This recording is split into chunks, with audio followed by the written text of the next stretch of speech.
Hello, welcome to HLA Live. HLA Live is our regular broadcast on the HLA YouTube channel as well as all the other social media channels. Each week we talk to interesting people from across the HLA community. Good evening, everyone. I am really excited to be chairing tonight's meeting. Hi, I'm Rosie Spooner and I'm hosting HLA Live this Wednesday. And I'm an HLA Scholar and I'm also going to be your host this evening. To share with us their ideas and their innovations and hopefully bring them to a global audience. Quite quick, we have ideas, let's do this, let's do that. So many of the topics come from our community, with scholars and faculty expressing an interest in many of the discussions that we're about to have. Hello everyone and welcome to the HLA Live session on widening participation in the postgraduate realm. Homelessness and health. Addiction and the new normal. HLA programs are built on 6 pillars. The leader is an innovator and entrepreneur. The leader is a communicator. The leader is a manager. The leader as a negotiator. The leader as a follower. And the leader as a philosopher. If you are interested in becoming a HLA scholar, why not get in contact? Many of the episodes in HLA Live will cover one or more of these important pillars. The HLA team consists of Pedra, Eamon, Tim, Riddy, Alistair, Adil and Trisha, and a range of other HLA scholars and faculty. Episode 37 of HLA Live is hosted by our HLA scholar Elle Morris and is the 4th episode from the Women in Healthcare Leadership series. This episode is entitled Advocate, the Role of Men in Gender Equality. Our final episode is all to do with advocating. So for anyone who's not seen our webinar series before, my name is Ellie. I'm one of the Healthcare Leadership Academy scholars this year. And this webinar series is from the Women in Healthcare Leadership Network. And we're really trying to bring people together to start a conversation and start educating about gender equality and healthcare leadership. This episode, as I say, is on advocating and it's the role of men in gender equality, which I think we've all become far more aware of actually in more recent times than perhaps historically. So the first question that I'm going to put to our speakers is, why is it so important for men to advocate for women's rights in their own opinions? The first and main reason is really the need for equity within medicine, specifically also then from a personal perspective within the field of academic surgery, also from a moral imperative really to ensure balance within the field from a workforce perspective, but then moving also towards our patients, the patients that we're treating, the patients that we're providing care for, that we're ensuring that our patients also get the best possible care.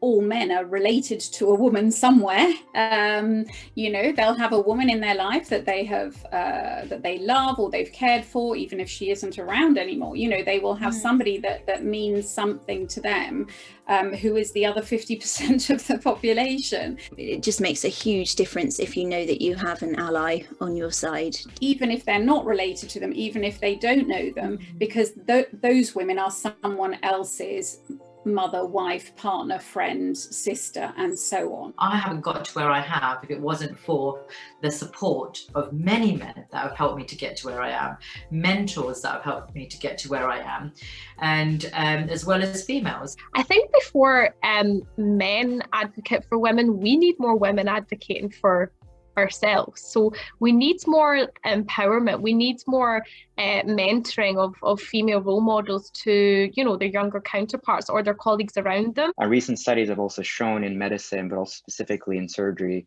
that female providers tend to provide or perform better in terms of outcomes compared to their male counterparts, especially with regards to gender concordance, as well as other aspects of concordance in terms of our diverse patient population. And so there's really that need, not just in terms of ourselves as a community, as a workforce, to actually ensure gender equity, but also with regards to the care that we're providing for patients.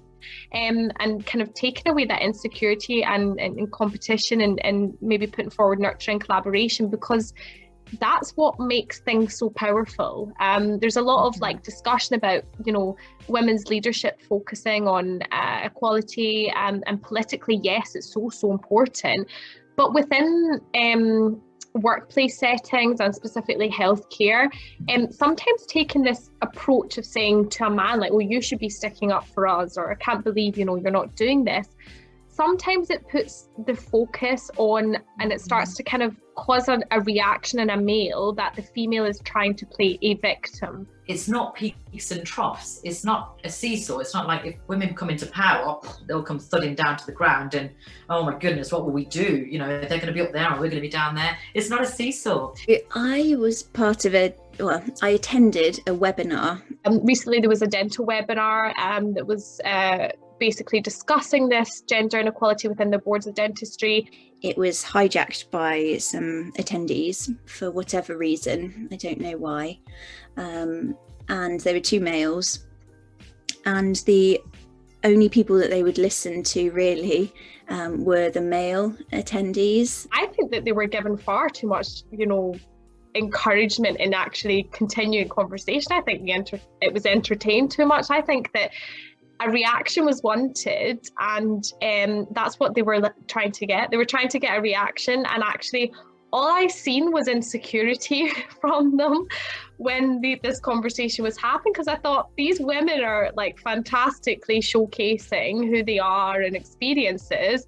And, you know, I felt that there was a bit of insecurity coming on board from the male counterparts who were involved in this. And, you know, we had some really empowering males that, you know, really, really did call out the issue. That were standing up for the speakers that were talking.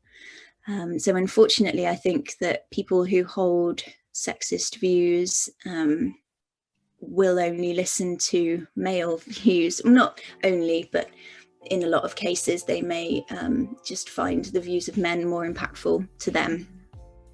As a society, we all have to support each other, and that we've seen in lots of different ways in the last year, whether it was Black Lives Matter or to do with, you know, COVID and supporting our colleagues, you know, even if we're not at the front line. So I'm a big fan of supporting even if it's not you that's in the firing line.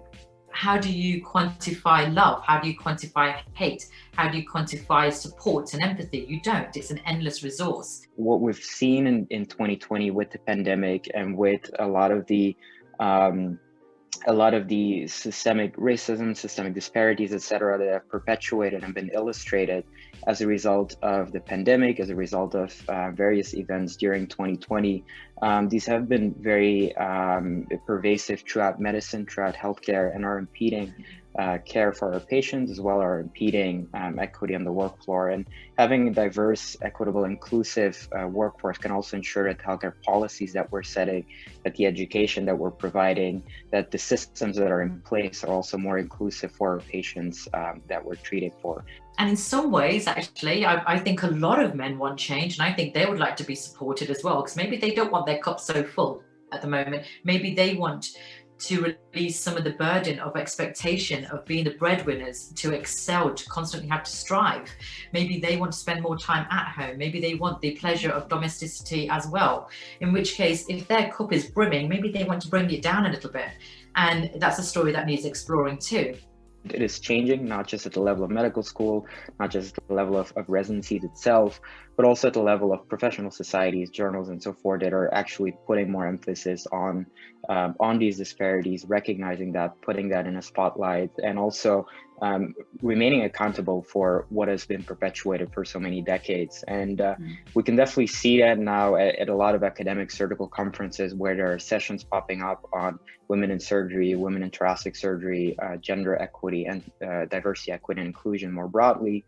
There's professional societies that are setting up task forces to specifically look at the structure of professional societies in terms of how are they balanced, how are they structured, how can we move towards a more balanced structure, but also just more broadly in terms of now the advent of social media, which obviously is a very strong tool that we could use to actually speak up about issues that have been pervasive for so many decades, but previously were only discussed mouth by mouth, because we didn't have a social media platform to actually say, okay, well, this is occurring in my institution, in my country, in my region, which now allows people to actually create social networks, create movements, create initiatives, such as, for example, in surgery, the hashtag I look like a surgeon movement a few years ago, which was very powerful to really bring female surgeons on the same page and behind a movement that eventually also led to male surgeons to rethink, well, maybe we haven't properly been introspective enough to actually look at what is going on in our own institutions and so forth. The next question is quite similar in that, have you ever had a male colleague support you in gender-related disputes or concerns? So I've had a dental nurse who was male stand up for me when a patient didn't want to be treated by a female dentist. So initially the patient assumed that my colleague was the dentist, as they do, and then they found out that I was treating them. Various derogatory comments saying about strength and inability to remove this tooth, and my nurse stood up for me, which was really lovely. And we extracted the tooth and we got the patient out of pain. I have a lot of male colleagues and mentors who would really empower and support me. But I've never been in a position where I have had one of them speak up for me. Maybe because partly I would be that person that, calls it out at the time. But I think, like I'd alluded to earlier, I think it's quite surprising that sometimes colleagues won't notice what is actually happening. So for example, there was one time I was in a meeting, in a leadership meeting, and it was a kind of surgical leadership, I guess, meeting that was there. And I was the only female in the room for whatever reason. My senior colleague couldn't make it. And I was presenting work at the time, and the chair of the meeting just completely dismissed what I was saying. It wasn't important. We're not going to talk about that. It wasn't on the agenda at that point. I was like, okay. And my male colleague, who was really supportive and working with me, he then, repeated what I said a little bit later on, and, the chair acknowledged what was going on, and it was a great idea. And I looked around the room and I was like, did nobody notice what just happened there? I was a bit kind of confused, and I was like, okay, let's just leave it a little bit. And at the same meeting, at the end, the chair would go round and ask, is there any other business? And when it got to asking me, he actually skipped me and didn't ask me the question. And I was like baffled, because I was like looking around, did nobody see that again? And nobody was actually aware of what was going on. And it got to the stage that when we were leaving, I then everyone had stood up, and I just said, can we sit back down again? Because there's actually something I would like to say. And it was just about what I was wanting to talk about in terms of our proposal. So everyone sat back down, and I felt like, do you know what, that had more of an impact, that I actually got every single person in the room to sit back down, as opposed to me sending like emails after saying, I can't believe I've been treated like this, or anything like that, because I felt like nobody had actually noticed. Okay, and along a similar thread, so if a colleague were to speak up for you in a professional setting, thinking very practically here, what can they do to prevent it being patronising or demeaning? I think that if it's something that can be discussed, I think it's really important that if there was a situation that happened and a male colleague felt that they had noticed something, it would actually be having a conversation with their colleague to see if they would like them to have that discussion or speak to the person. I think that's really important, because I guess there's like the fine line between like getting involved and speaking up for someone when they might not want to have the discussion themselves. Not everybody may feel that they want something called out, or the way that I might notice something, I might not notice something and someone else has noticed it and I haven't even thought about it. And I think that's really important. And I guess I have had a situation where in the workplace, and I wouldn't say that it was due to anything to do with gender equality or me being a female, but something was happening, and I had somebody who was a male senior who got in touch with me. He contacted me separately and he said, would you like me to get involved? Would you like me to say anything? And I was like, no, it's fine, but thank you anyway. And I think that actually just having someone reach out is really important. By nature, I'm understated, or I would hope for something that wasn't an over the top or you don't want an overreaction from colleagues. So, you know, if somebody heard something and I was being spoken to like that by a male colleague and another male was standing, I would hope that if they could, and I know it's difficult if it say it's a very senior person to do that, but that they would just be able to express with language and perhaps with a very brief comment, that's not okay, or that's not cool, mate. You know, it doesn't have to be, it can just be, you don't want to humiliate that person. Maybe they're using something that they've had role modeled to them. You know, we don't want to make too many assumptions. And I try to, you know, see the best in people. So hopefully if somebody else does that, that gives the confidence to me as that if I've been the person who's, you know, been spoken down to like that, to just say, yeah, perhaps just have a rethink about what you want to be saying. I suppose just being genuine. I don't think that you can really put this on. You have to believe that your female colleague is equitable to you and is doing a good job. Just not being afraid to call something out as well. And I think that sometimes males are afraid to call out something in case other males represent them as being something else, if you get me. So they may not actually feel confident to call something out. And actually, I think they should know that if they do, it's the right thing to do as well. And they don't need to shy away from it. So I think that there's two sides to it, and it depends. It's really dependent on the situation at that time. But having a discussion, I think is really important. But it's, you know, it's trying to say it in a way that will land rather than immediately put their back up, you know, and make them even more defensive or aggressive and so on. So, you know, there are ways to do that, and it's a skill we can learn if we're not very comfortable with it. But I do think it is important to be able to speak up like that and see who your allies are and be the allies.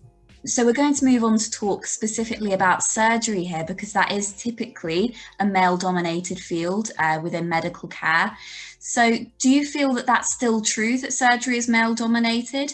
And if so, how do you think we can better support female colleagues who are interested in those surgical professions? Yeah, I think that's a great question. And as you rightly allude to it, it's obviously, surgery is obviously long been seen as a field that is very male dominant, that has a quote unquote bro culture, as some people would say it. So if we look at, for example, the US, it's about 20-25% of the surgical workforce is female, which is obviously not a balanced workforce. But if we look more into the surgical subspecialties, and I speak them from my personal interest in terms of cardiothoracic surgery, we're looking at only 5 to 7% of the surgical workforce in the US being female. And in other countries around the world, that might even be less than that. And so we're seeing that even though in recent years there has been a trend towards more women in surgery, especially given the fact that at the level of medical school, it's about 50-50. At the level of residency, it's not yet 50-50, apart from some programs, but it's definitely trending towards a broader balance. Whereas at the level of faculty, there is still a lot of work to do. Largely speaking, there are still a lot of gender-based disparities within the field of surgery, within academic surgery, within global surgery, based on gender pay gaps, based on microaggressions, based on unconscious bias, based on opportunities for career advancement, as well as in leadership positions. If I have to start at the level of leadership positions in terms of, for example, presidents of professional societies, in terms of division chairs, department chairs, and so forth, obviously they're really in the position to ensure sponsorship and mentorship more broadly for people within their division, for junior trainees and so forth, to actually ensure that there is an inclusive culture. They're able to promote the incorporation of unconscious bias trainings in terms of also providing an inclusive culture where people are allowed to speak up or encouraged to speak up, and that there is not a culture where that is reprimanded or looked down at. But also ensuring that people within the division, so for example, female surgeons within Department of Surgery, are also given opportunities to speak at rounds, to speak at conferences and so forth, so that it's not always the same male surgeons who are going to conferences, going to rounds, etc. If we're looking at more junior faculty, so faculty who are more junior surgeons or are not in leadership positions, obviously they play a big role in terms of peer mentorship, in terms of mentorship for junior faculty or trainees, medical students who are interested in pursuing a career in surgery, and really helping them to navigate the field, especially for those who have either been subject to systemic barriers, such as, for example, female trainees or underrepresented minorities, but also for those who have not had the opportunities because they are at an institution where there are just less opportunities, or where there are certain other issues that are impeding them in terms of actually getting engaged with opportunities, such as surgical research, such as doing an observership or an elective, and so forth.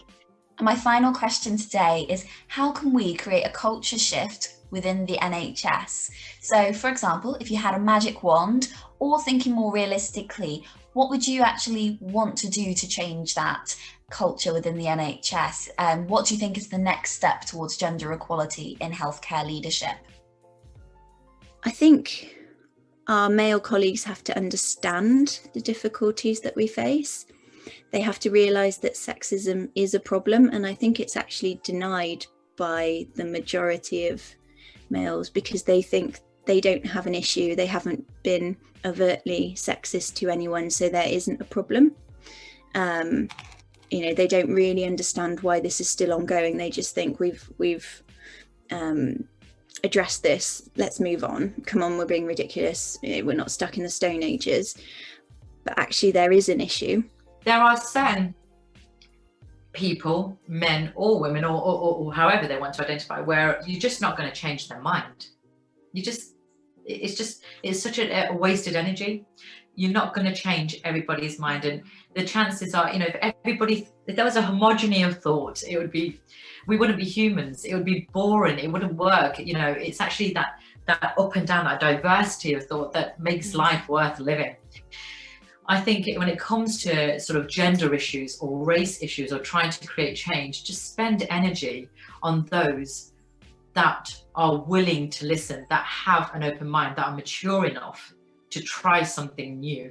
This culture shift that we speak about, it should have been shifted a long time before now. And I think that the magic wand is a wand that we need that doesn't run out of magic, and that it just continues to work, and for females to basically continue to strive for what they want.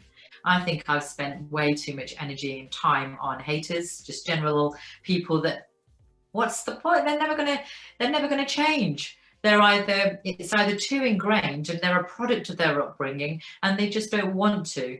I have every faith in the new generation. I have every faith in the foundation dentists that I speak to, in my own kids. When I speak to them, they don't see colour. They don't see male or female, or girls can do this and boys can do this. They just don't.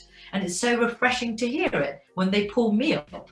And sometimes my unconscious bias, my prejudices that might come out in a way that, Mummy, why would you say that? But, Cassie could do that. Or why would you assume it's a man? I love it. So the future is bright and there is going to be the change. If I had a magic wand, it would have been easy because things would have become equitable in an instant. But I think in terms of really kind of actionable steps moving forward, I think there's a lot of things that we as a community can do, but especially as male allies or aspiring male allies could actually do to move towards gender equity and be more inclusive in the workplace and so forth. And I think the very first thing is really educating ourselves, because we as male allies, we go, or as male surgeons and trainees, we go through our training oftentimes being unaware of the actual barriers, or being aware of really how pervasive these barriers are and to what extent they're actually in place at our own institutions, which we might gloss over. And it's very important because, especially within surgery, where there is such a large imbalance in terms of workforce, in terms of the gender pay gap and so forth, it's very important to make the distinction whether the workforce is imbalanced in terms of 60-40 versus 95-5 in terms of percentage, which is a large difference. And it's also these unconscious biases, as you've alluded to, that we must be cognizant about in terms of microaggressions and so forth, which by ourselves, because of the fact that they're unconscious biases, we might not necessarily be aware of it. And that's why it's also important to educate ourselves. I do think it's something that needs to be imbued from day one, from medical school all the way through.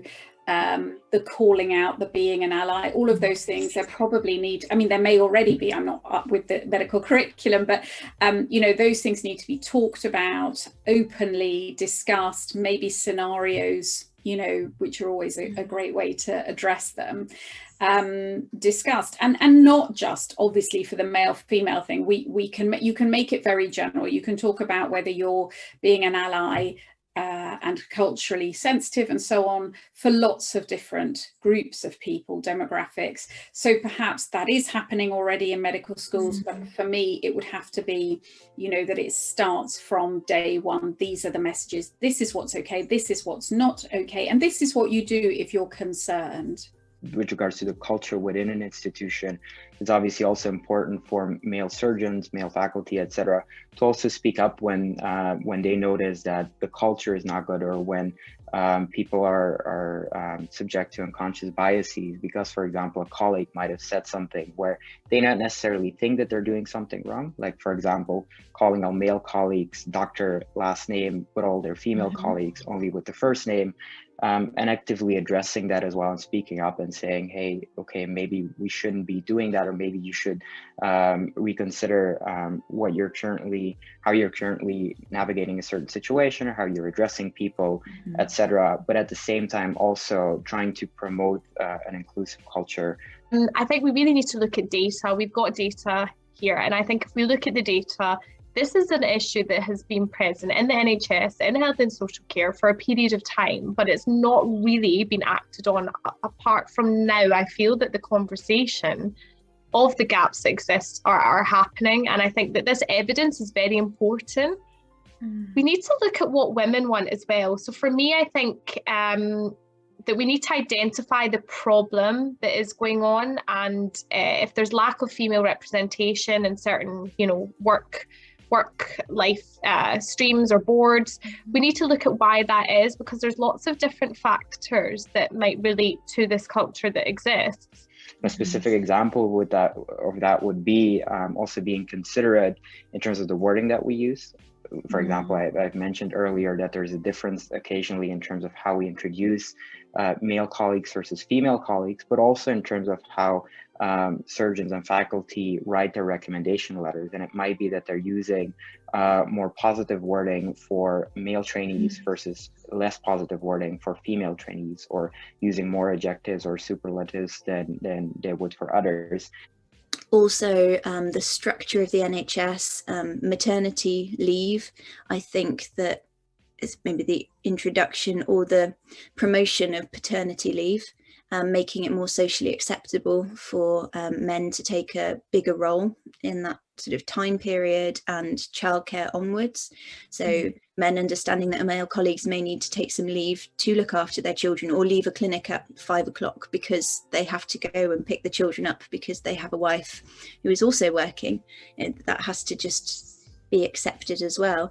We need more female role models, 100%. How can you aspire to be in a position or go down a career pathway when you have nobody that you can relate to?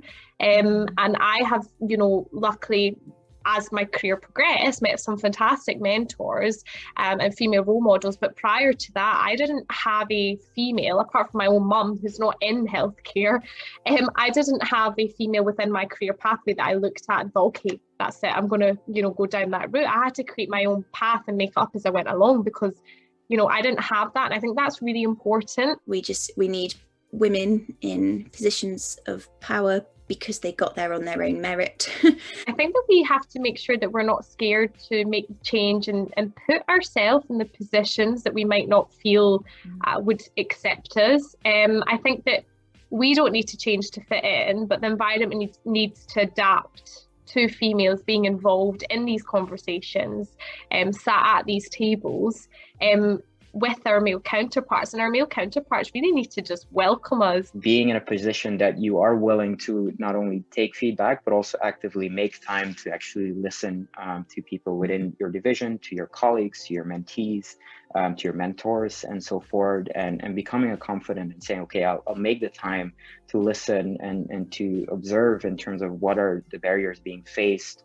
what are some of the barriers observed if it's a male colleague coming to us and saying, okay, we observed this. If it's a female colleague, that they're coming and say, okay, we have experienced this, etc., and that you are there in a position to learn and be there in a position to also mentor and help where possible. The problem is we're impatient now. We've waited too long, and we can't wait another 40 years for these guys to grow up and for change to happen. We need it now. And I don't think it's too much to ask. Women need to accept that there may be sexist as well. So there are underlying biases that I might have and I didn't realize I had until it just pings in your mind. Why am I thinking this about someone? I think even though I really advocate for women and I'm very, very passionate about gender equality, I think that we can be sexist as well without realizing.